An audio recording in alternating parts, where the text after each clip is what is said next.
This is Research Like a Pro, episode 353, Citing Digitized Records on FamilySearch. Welcome to Research Like a Pro, a genealogy podcast about taking your research to the next level, hosted by Nicole Dyer and Diana Elder, accredited genealogist professional. Diana and Nicole are the mother-daughter team at FamilyLocket.com and the authors of Research Like a Pro, a genealogist guide. With Robin Worthland, they also co-authored the companion volume, Research Like a Pro with DNA. Join Diana and Nicole as they discuss how to stay organized, make progress in their research, and solve difficult cases. Let's go! Today's episode is sponsored by newspapers.com. Hi to all of our Research Like a Pro followers. Welcome. Hi, Nicole. How are you doing? Doing great. How about you? What are you reading lately?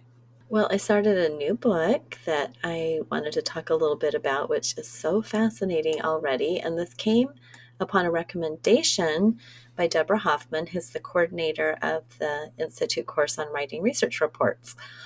So I had given a lecture there, and then apparently they'd been talking about this book. So it sounded like something I really wanted to do. So I immediately ordered it, and I just started reading. It's titled Women and the Law of Property in Early America by Marilyn Salmon.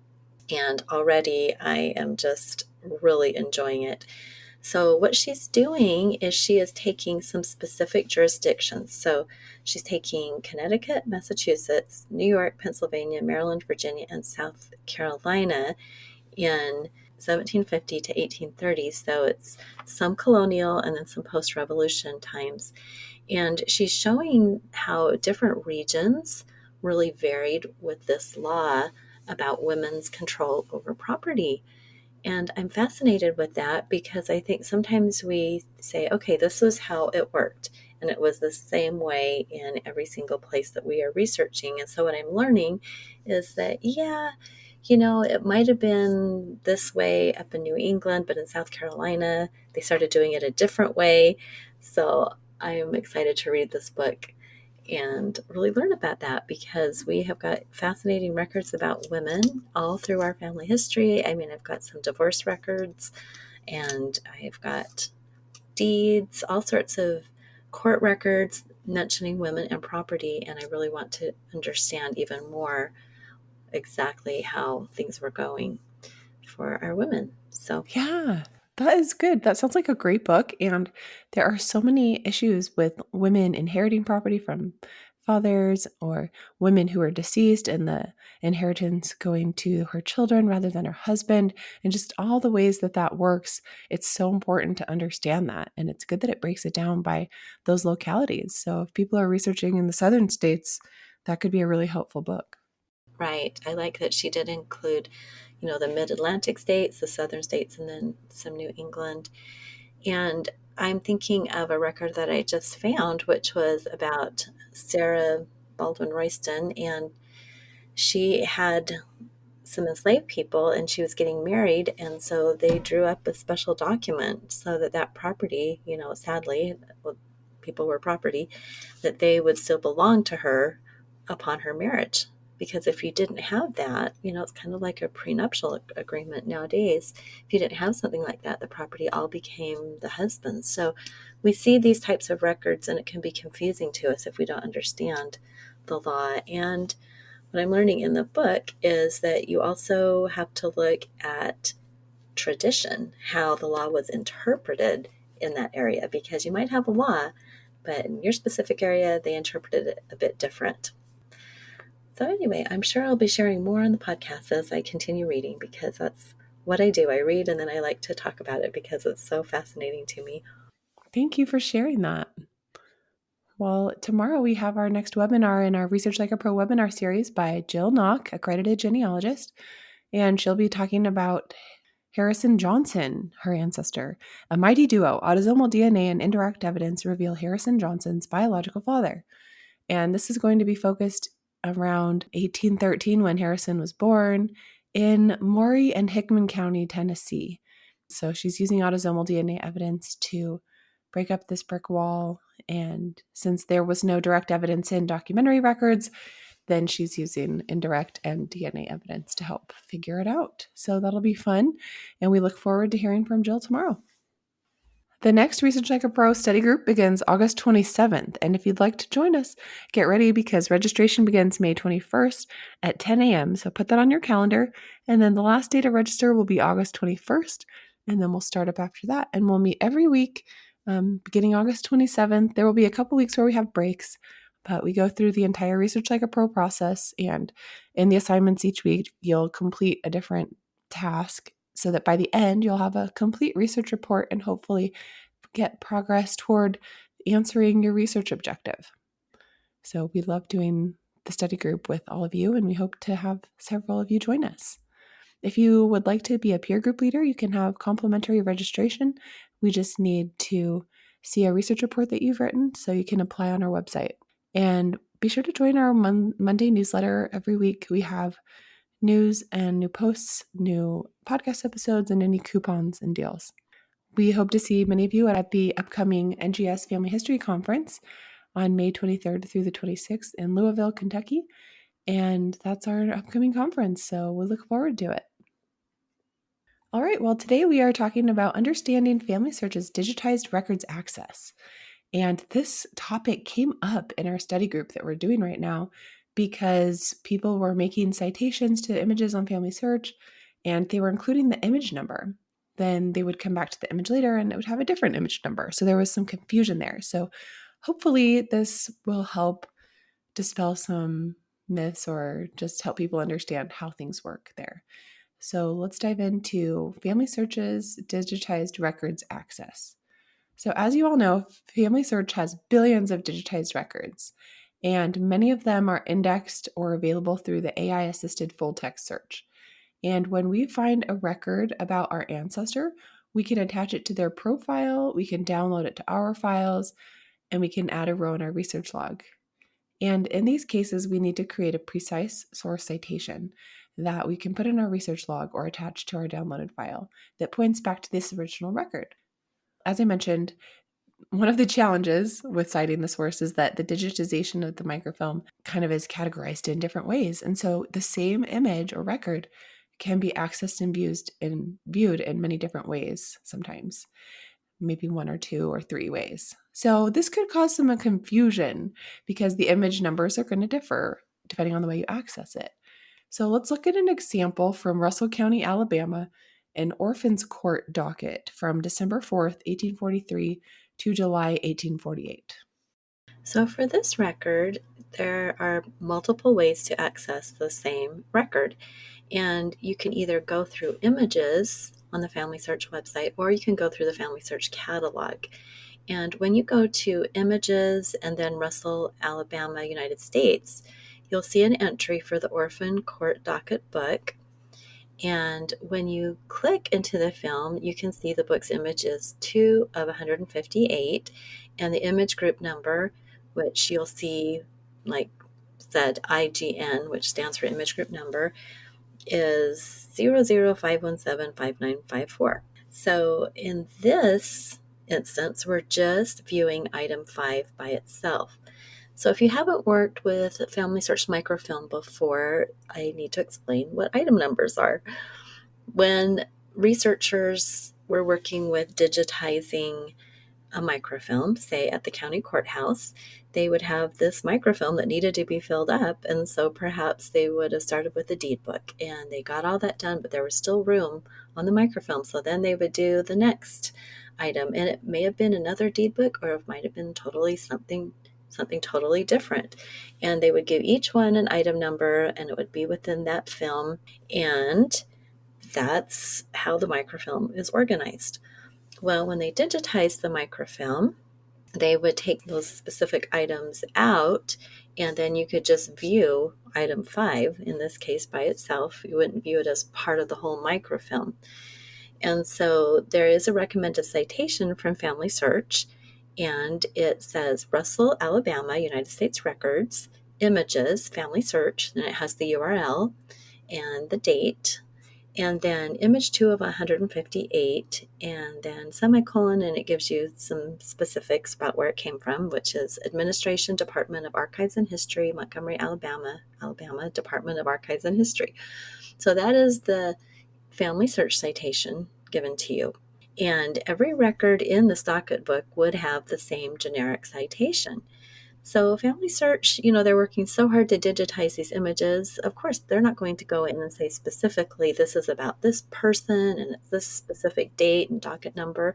So that's where our job is. We go in and add all the relevant information, pointing to something much more specific than that very generic citation that FamilySearch gives us to get started with.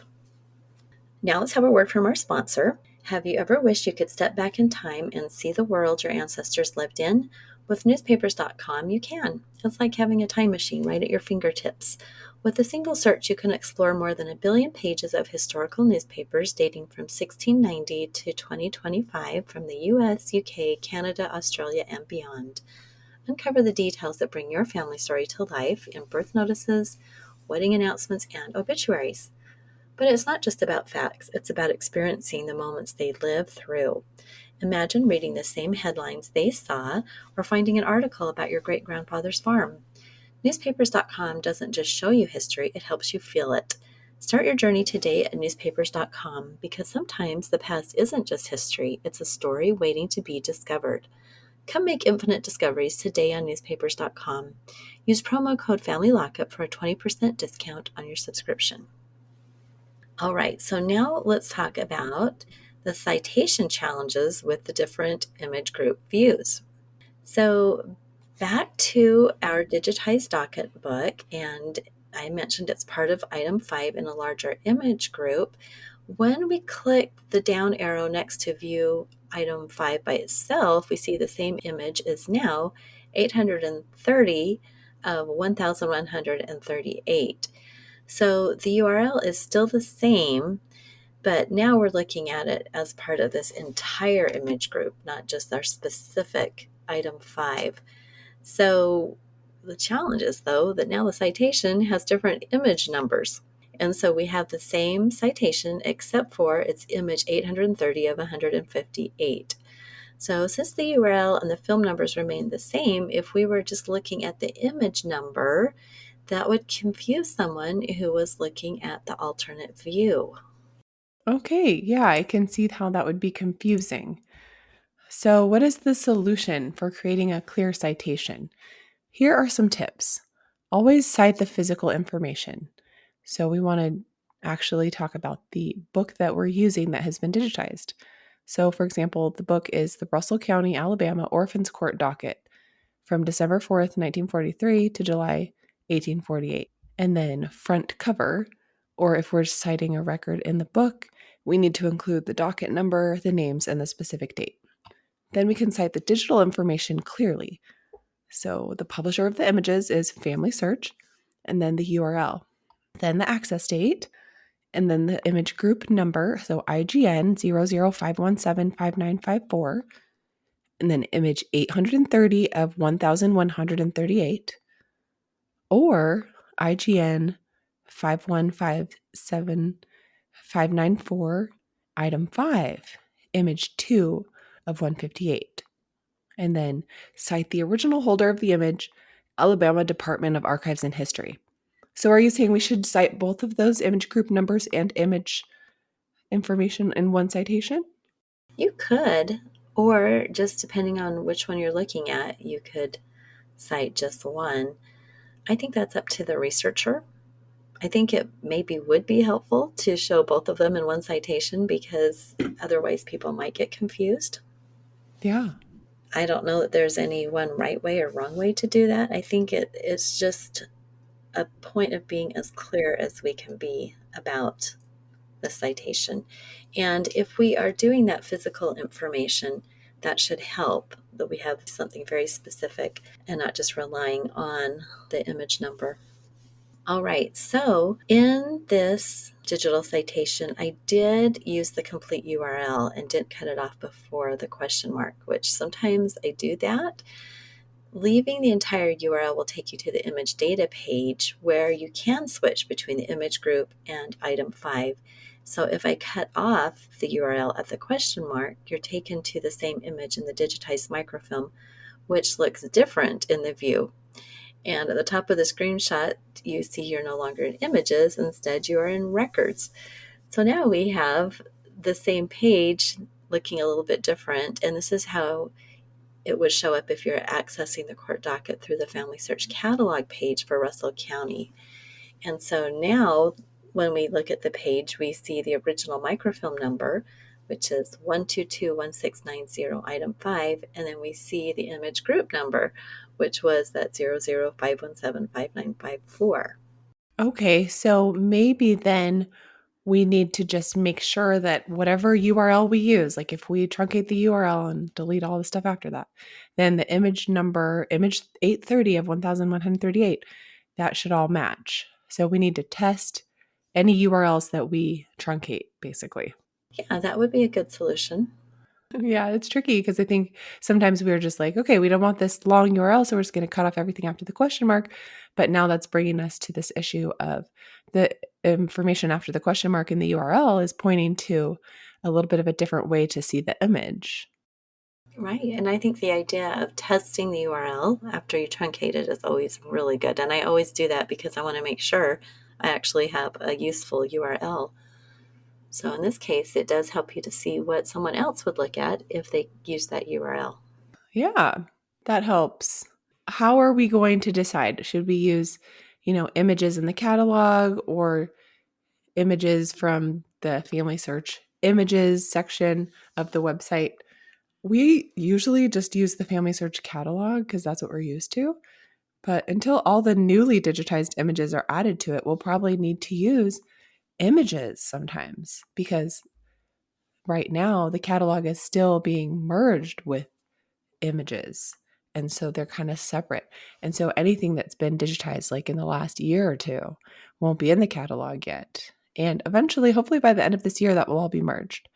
But sometimes we will have to possibly cite an image that's not in the catalog. And so it's tricky, but we need to just understand how it works right now. And accessing the same record in multiple ways can be confusing. But as long as our citations are clear and we test our URLs and we make sure that the link that we provide has the same image number and total number of images, then we should be okay. That will help us make our citations clear and accurate and help us be able to return to the right source at any time. So be sure to test this out, try it on your own. Use our blog post as an example. It might be hard to understand what we're talking about by just hearing it, but hopefully this episode will bring it to your attention. Then you can click the link in the show notes to go read Diana's blog post about this and see the examples and really kind of understand how accessing the same image in different ways can affect how you make your citation. So it's important to cite our records clearly and make sure that others can access the image and not be confused about it. So good luck with that. Right. And I wanted to just end with a comment that came in when I wrote this blog post, which I think is such a good point, and we haven't really hit on this, so I wanted to mention it. And the comment says there's one more thing to consider. Sometimes when locating an item using full text search, it is not always easy to figure out what you're looking at. I always scroll back to the beginning of the journal using the thumbnails to see if I'm looking at a roll with multiple items or a roll with only one item. I too have found that the image number changes based on whether there are one or more items on the roll, so meaning the microfilm roll. So I think this just really plays into this idea of when we are looking at an image, we have to scroll ahead, we have to scroll back, we have to really research the record and how it was created before we can do a really good citation. We can't just really quickly make a citation unless we know what we're looking at. So something to keep in mind, and it can be frustrating, but it's okay. We can work with it. So hope everyone who's listening got a little bit of help on your family search citations from this episode. And thanks for listening. We'll talk to you next time. Bye-bye. Bye-bye. Thank you for listening. We hope that something you heard today will help you make progress in your research.